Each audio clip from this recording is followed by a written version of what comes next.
Ça a toujours été une grande joie de ma vie chrétienne. Ny afaliana lehibe teo amin'ny fiainana maha-kristianina dia ny nahafahako niaona tamin'ireo olona lavitra ny fiangonana. Hatramin'ny taona 1979 no mpirehetra i Mopera Gilles Sanders tao an-tanàna Lyon, France.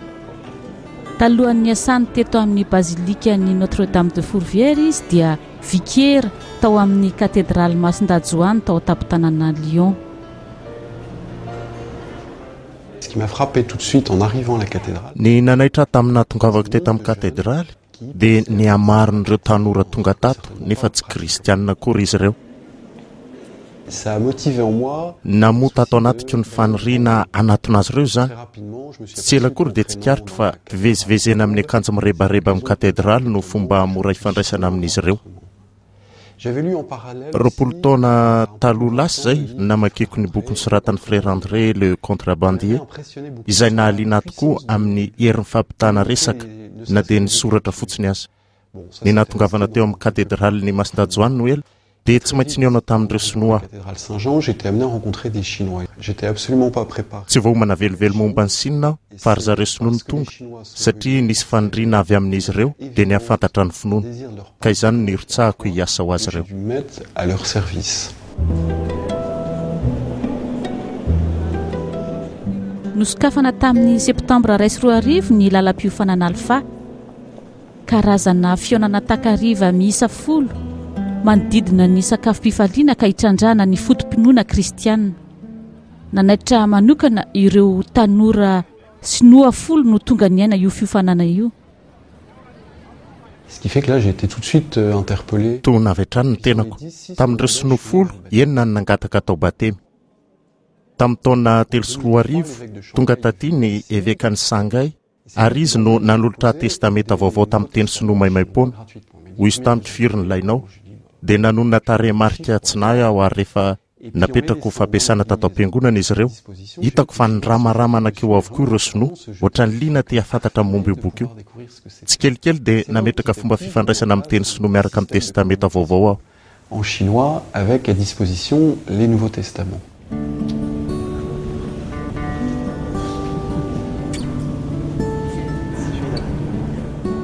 Amin'izao fotoan'izao ao amin'ny basilika Notre-Dame de Fourvière izay nanendrena azy ho mpirehetra hatramin'ny taona 2024 no hanohizan'ny Gilles ny fizarana ny evanjely amin'ireo Sinoa maro tonga mitsidika amin'ny basilika. Maro ny etaetan'izy ireo ahafantatra ny Jesoa. Nanome soso-kevitra ireo tanora Sinoa ireo i Gilles mba hivondrona ho aumônerie izay hiara-mivavaka hifampizara ary hiara-mikaroka ny vaovao mahafaly. J'ai pu aller 2-3 fois en Chine. Intelo any nakany Sina mba hifankahita indray amin'ireo mpianatra fantatro. Je suis convaincu que la Chine c'est une bonne. Resy lahatra fa i Sina dia vaovao mahafaly satria kontinanta iray izay niataka tamin'ny maro izy izay manana fisokafana ankehitriny. Indrindra koa tao amin'ny tantara tao anatin'ny 7 na 15 taona lasa zay dia toa nanokana ny lafim-pinoana. Il redémarre à nouveau en ayant Miamahazo vahana indray izy zao miainga amin'ny fototra ny kolotsaina izay manana ny fahamarony amin'ny fisokafana amin'ny zavatry ny lanitra tsy amin'ny alalan'ny fahaizany saina nefa fa avy ao am-po. Et je pense que même sur le plan strictement Ary mieritreritra aho na eo amin'ny ara-kolotsaina fotsiny azy fa tsy ho drivotra ho antsika tandrefana izany. Tsy fandrahonana akory izany fa tombotsoa azy. 1,5 milliard. Maro anisy izy ireo ampahadimim-pony ny eran-tany ary misy fetraikany izany izay mitombona arakajy. Eo amin'ny ara-pinoana indray mbola lehibe mihoatra noho izany.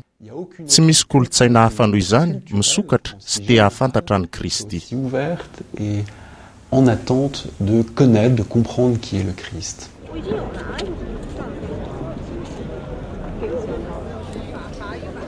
Un exemple qui pour nous a été très Ohatra ray azo tena tsapahitanana ho anay dia ny aneo Aosina izay tonga teto tamin'ny taona 2024.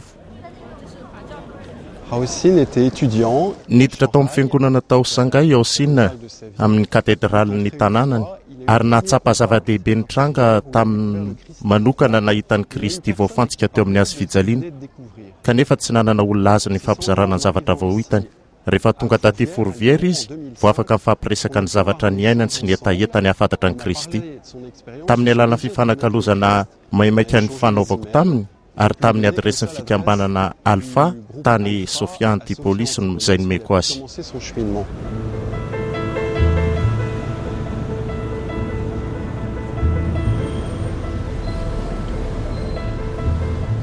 Vokatra izay ny septambra 9 mbola mpianatra momba ny fifandraisana tany nisy atsimo la Frantsa iaoko Chine no nanomboka ny lalam-piofanana Alpha tao amin'ny fiangonana Masindahy-Paoly ny firenena.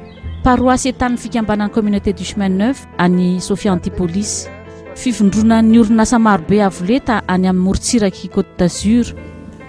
Noraisin'ny Masiera Marie Noël iaho Chine tamin'izay. Niditra tao amin'ny katedraliny Shanghai ao Chine mba hitsidika niaraka tamin'ny namany. Toy natanteraka izy tamin'ilay azo fijaliana lehibe sy Kristy mifantsika eo. Fa ho azy dia tsy Kristy io fa olona nofantsihana tamin'ny azo fijaliana. Dia lasa nanontany an'ilay ramatoa mpitarika ny fitsidiana tao amin'ny katedraly ao Chine. Fa iza nga io olona io? Fa inona no nataony no dia fahafatesana mafy be toy izao no nanjo azy? Namaly azy ilay ramatoa mpanoro lalana fa Jesoa no anaran'io olona io ary nanoro hevitra azy izy mba hizahan'ny fiainany ao amin'ny fivarotam-bokin'ny Shanghai. Teo ampamakina ireo boky ireo dia voakasika tanteraka tamin'ny fiantrany manokany Jesoa ny mahantry ao Chine.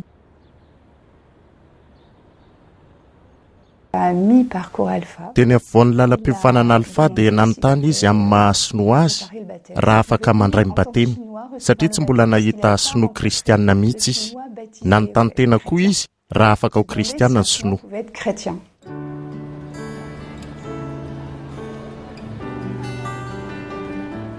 Volana vitsivitsy talohan'ny bateminy dia tsy maintsy nandeha tany Chine iaho Chine noho ny fianarany. Zanakalahy tokana izy ary fotoana iray ho azy io hizarany traikefany amin'ireo ray aman-dreniny manana kolotsaina bodista ary tsy mbola niona tamina kristiana na iray aza tamin'ny fiainan'izy ireo.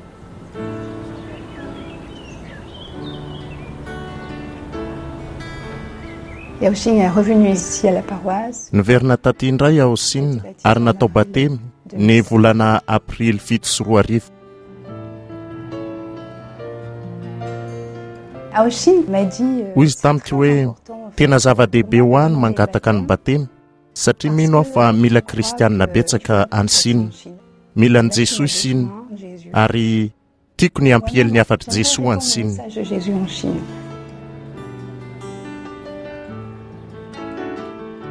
Fotoana fohitaoriana nanaovana batemy azy namita ny fianarany ao Chine ary ny famofo tamin'ny Lili. Tovovavy sinoa izy io avy any Shanghai izay tsy kristianina ihany koa. Niaraka nanokatra trano fisakafoanana japonais izy ireo tao tampon-tanàna Nice.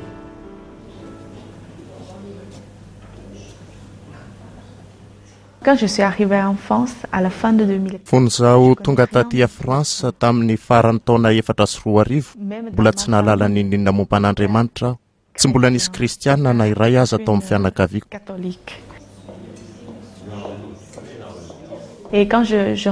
Fa rehefa niona tamin'ny namako aho dia nampahafantariny ahy Andriamanitra ary nentiny tany Sofia Antipolis aho andray anjara voalohany amin'ny lamesa. Ary ankehitriny azo lazaina hoe minan'Andriamanitra ve ianao? Bien sûr. Je crois en Dieu. Marina izany.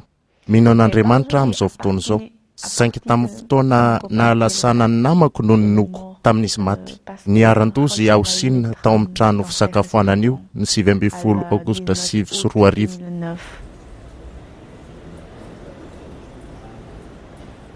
Efa alina be tamin'izay.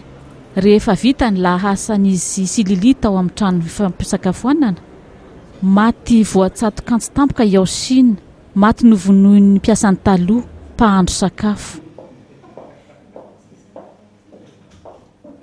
Tehijoro amin'ny marina ao Chine ka nandany fangatahany ity lehilahy ity handoa vola ho azy amin'ny fomba tsy manara-dalàna.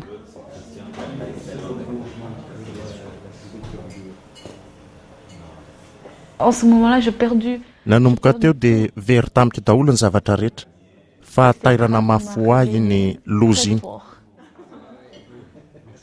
Quand j'ai eu ce drame, je participais. Namonjy lamesa aho isan-kalahady isaky ny alakamisy mba hanokatra bebe kokoa hatran'ny foko. Pour retouche mon cœur, pour ouvrir mon cœur, plus en plus ouvert.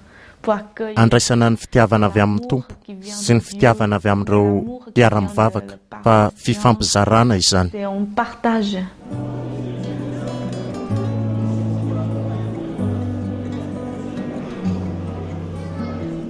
Noho izany indrindra isaky ny alarobia hariva sy ny alahady atoandro dia akaton'ny liliany fisakafoanana ary lasa mamonjy ny fiangonan'ny Sofia Antipolis izy mba hiaina indrindrindrindra ny lalam-piofanana alfa. On partage. Mifampizara andinin-tsoratra masina amin'ny evanjely izay satria Jesosy no fahamarinantsika.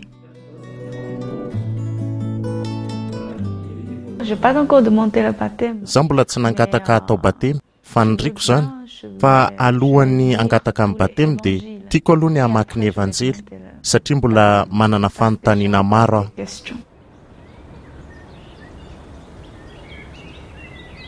Momba ny fandevenany any ao Chine dia tonga avy any Chine nandritra ny iray volana ny ray aman-dreniny. Niara-ny entana tamin'ny fandraisana azy ireo tsy hanafaka lailo azy ireo ny paroasy ray manontolo. Presque chaque jour ou tous les saika isan'andro na isaky ny 2 andro no nahitana azy ireo. Ny haino azy niaraka taminy mandika teny tsy maintsy niresaka momba an'Andriamanitra izahay. Nanome baiboly amin'ny teny sinoa azy ireo aho ary nanomboka namaky ny rainy izay maro fanontaniana. Il se réveillait aussi. Ny fo tamin'ny toromasiny koa izy ireo tsy nahafantatra mihitsy ny kristianina izy taloha. Ino zany mivavaka mitovy amiko izy amin'izao fotoana izao mianatra tsikelikely ry zareo. Il avait un rêve. Nanofony izy hoe natao batemy tao Sofia Antipolis toy ny zanany lahy. Manaiky ny atao batemy koa izy ireo afaka iray na 2 taona angamba ao Sofia Antipolis ao amin'ity fiangonana mitovy amin'ny any zanany lahy.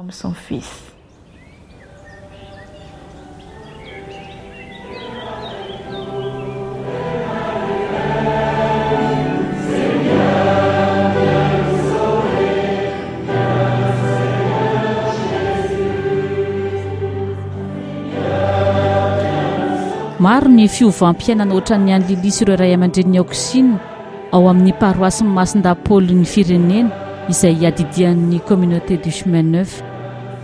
Miaina eo amin'ny fivondronan'ny orinasa marobe avoleta niforona tamin'ny taona 1970 mampivondrona orinasa 300 amin'izao fotoana izao ary iasan'ireo olona lehibe mpitarika orinasa, ireo injeniera, teknisianina sy mpanao fikarohana amin'ny lavalon'ny tany isan'andro io paroasy io.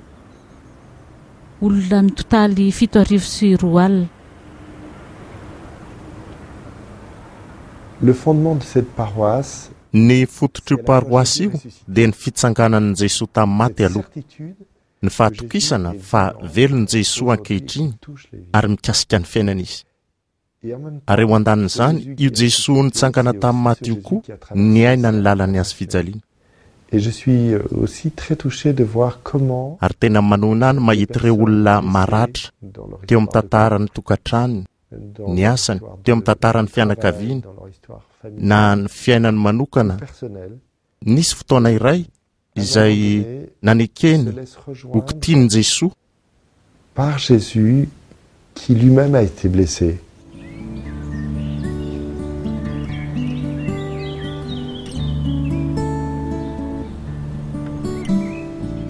Izany nahafahanay niona tamin'ny ankamaroan'ireo olo paroasy izay nanaiky ny hijoro vavolombelona momba ny fiovanana nataon'i Kristy teo amin'ny fiainany.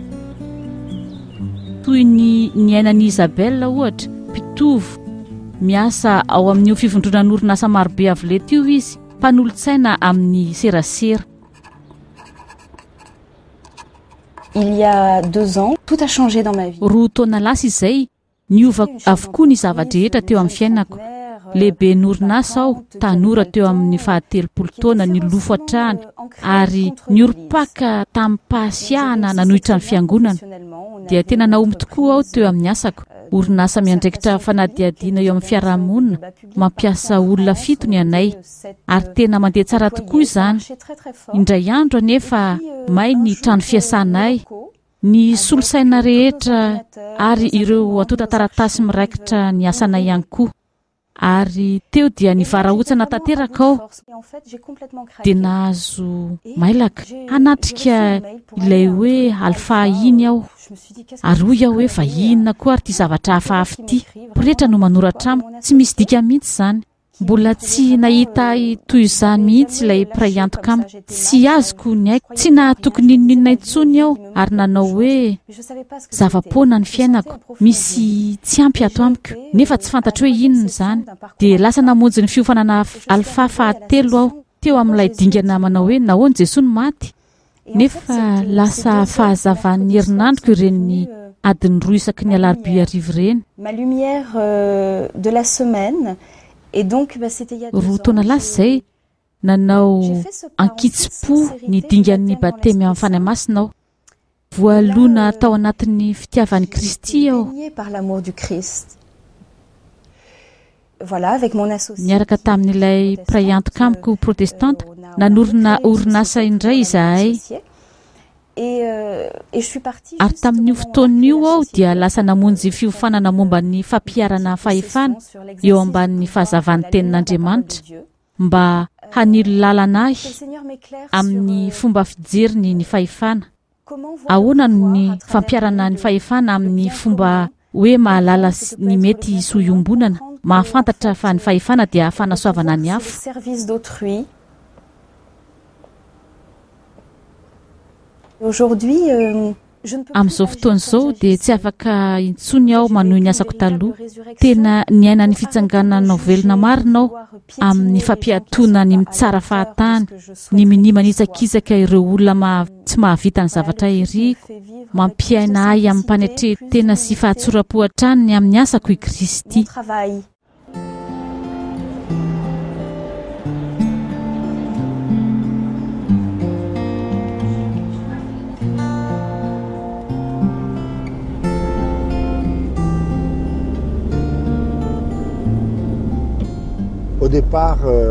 Tany amboalohany dia nifametram-panontaniana ireo olona ny asa amin'ny orinasa aty hoe inona koa no andeha hanam-paroasy aty e, izay mahay sady salama tsara. Ary ny fanontaniana mikarika ny heviny anatin'ny tontolo ara-teknika no tomitranga amin'izao fotoana izao, satria aty dia marobe ny fahaiza manao ara-teknika saingy tsy misy heviny. Maninona moa no miasa, inona no antony asany?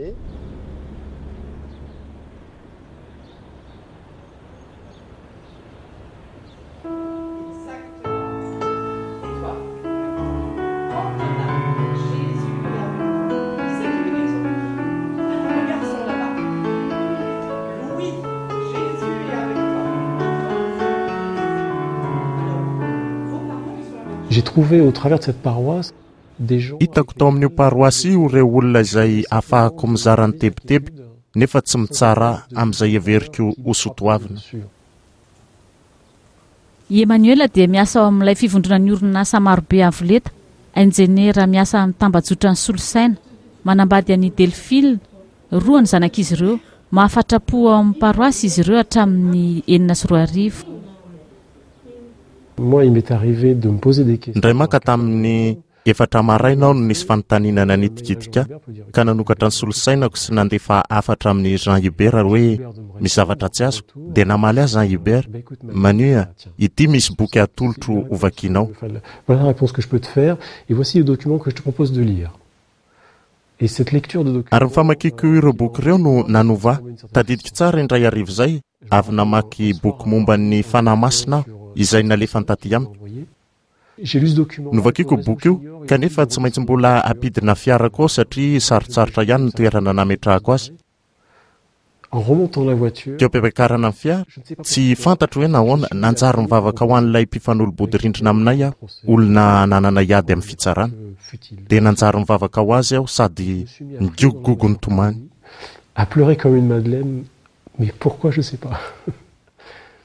Mais ça c'est pour moi du domaine de la transmission. Satatry ny fiovany zany ho aho. Tsy ho vitako mihitsy izany vavaka tsotro zao ho an'ny olona izay halako taloha izany. J'aurais prié pour pour une personne que je haïs par un autre aspect, en fait.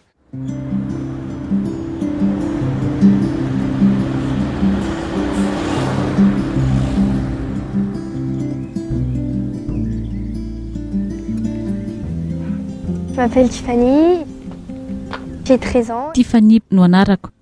13 taona aho ary tamin'ny 10 taonako nangataka ny sakramenta mariary aho mba anasitranahy amin'ny aretiko alergia izay tena tsy zakako.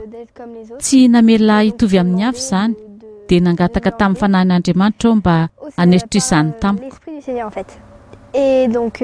Niavavaka aho ka raha vao nitsodrano ahy ilay pretra niaraka tamin'ny menaka nosorany teo amin'ny androko dia nahatsapa ohatrany hoe misokatra ny tao am-poko, nidina tao am-poko tamikery ny lanitra. Ary nino teo fa sitrana fotoana vitsivitsy taorian'izay tsy sitrana tamiko ilay alergia ary teo no nanomboka nihira ho an'Andriamanitra aho ary hatramin'ny rako dia mba mahazo ainao na dia mbola mitaiza foana aza ny alergia tsy matahotra intsony aho hoe alergika tsy olana izany na dia alergika ary aho amin'izao mihira ho an'Andriamanitra aho ary falo azy sy falo ahy.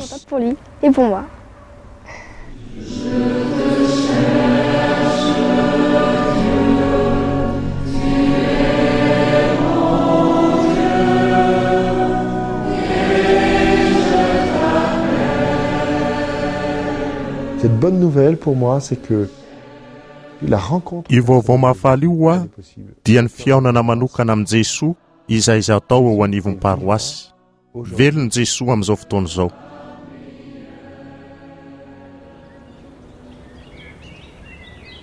Ny évêque an'i Nice dia niantso ny fikambanan'ny Chemin Neuf mba hiasa amin'ity paroasy ity ary ny paroasy izy tenany mihitsy aza ny famantarana ny maha eo an'i Jesoa.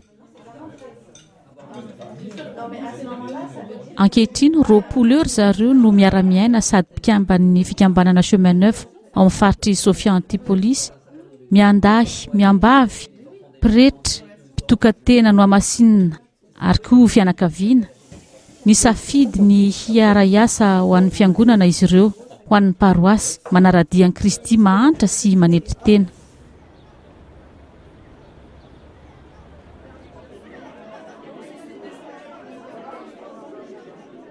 La communauté, en fait, elle se vit avec. Iainana miaraka amin'ny rehetra ny fikambanana.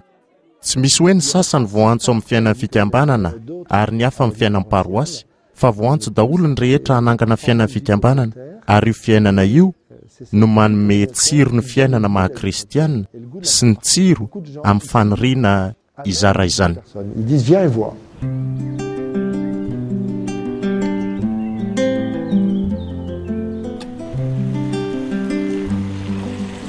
Mipetraka ao amin'ny fokotanin'ny Garbegère i Jessica sy Edy tena eo akaikin'ny paroasy.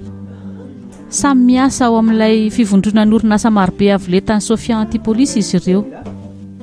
Amerikana Jessica, mpandrindra ireo tetikasa Europeana.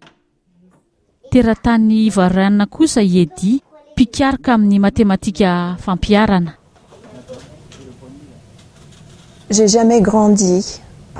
Tsy voatinaiza niaraka tamin'ny fanabeazana ara-pinono izany aho.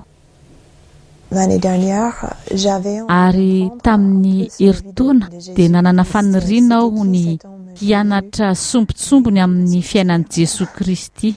Iza moa io olona hoe Jesoa io? Satria tsy misy fantatrony amin'izany dia lasa aho nakany amin'ny tranomboky serasera ary naka boky maromaro. Tena nisamboaravoara tokoa tamin'ny izay rehetra nianarako momba ny olona Jesoa io. Nitety faritra moa aho amin'ny sehatry ny asako.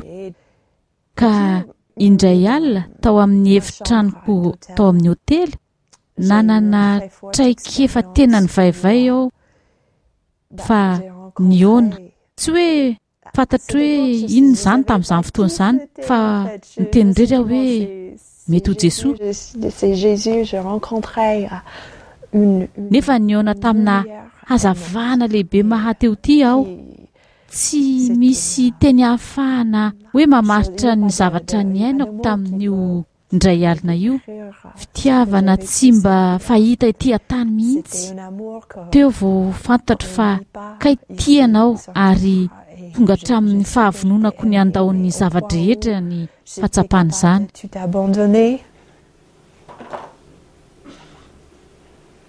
Taorin'izay ary Jessica dia niaona tamin'ny Mopera Jean Hubert mba hizara amin'ny io traikefa io. Nangataka ny roso amin'ny batemy aho, hatao batemy aho amin'ity taona ity amin'ny andron'ny Paka. Zavatra iray no tena nanovan'ny fiainako, tena nianatra ny herin'ny vavaka aho. Misy olona ao anankiray miaino ahy ary fantatry olo avokoa ny fepetrany fiainako. Misy ohatra raiky daladala ity, nahita mpitaiza tena nananako fitokisana izay aho ndraikitra ny zanako.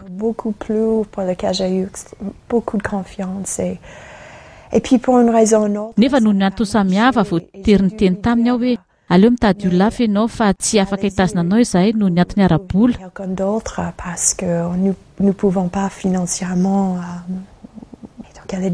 Dia hoy izy, eny ary misaotra anao ny teny ahy ohatr'izay. Tamin'io andro io dia nakany am-piangonana aho irery niaraka tamin'ny zanako. Ary nivavaka tamin'i Jesosy Maria aho nanolotra hoe indro ny zanako, jerevinareo.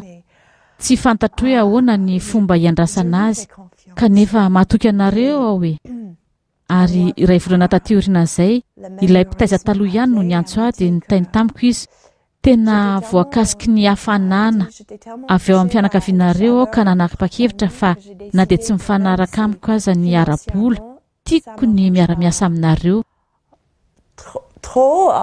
Je préfère travailler avec vous. Wow.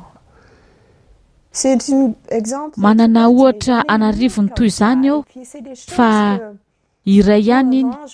Raha taloha ohatra dia nolazaiko hoe vitana na fifandrindrin-javatra tsara. Nefa tsy mba izany, fantatro fa tsy mba fifandrindrihan-javatra tsara fa fahatsara-po tena lafatra eo anilan'i Jesoa, eo foana izy. Il est toujours là.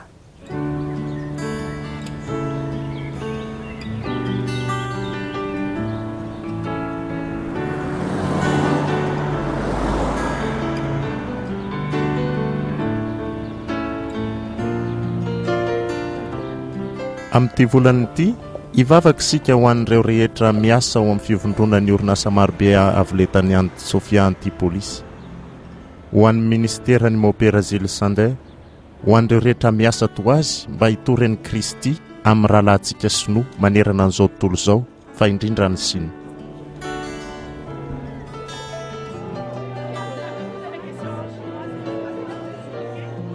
Ny tenin'Andriamanitra amin'ity volan'ity dia ao amin'ny taratasy voalohany Korintiana, toko voalohany, 7:20 ka 5:20. Ary izay kosa mitoren'i Kristy voafantsika tamin'ny azy fijaliana, herin'Andriamanitra sy fahendren'Andriamanitra.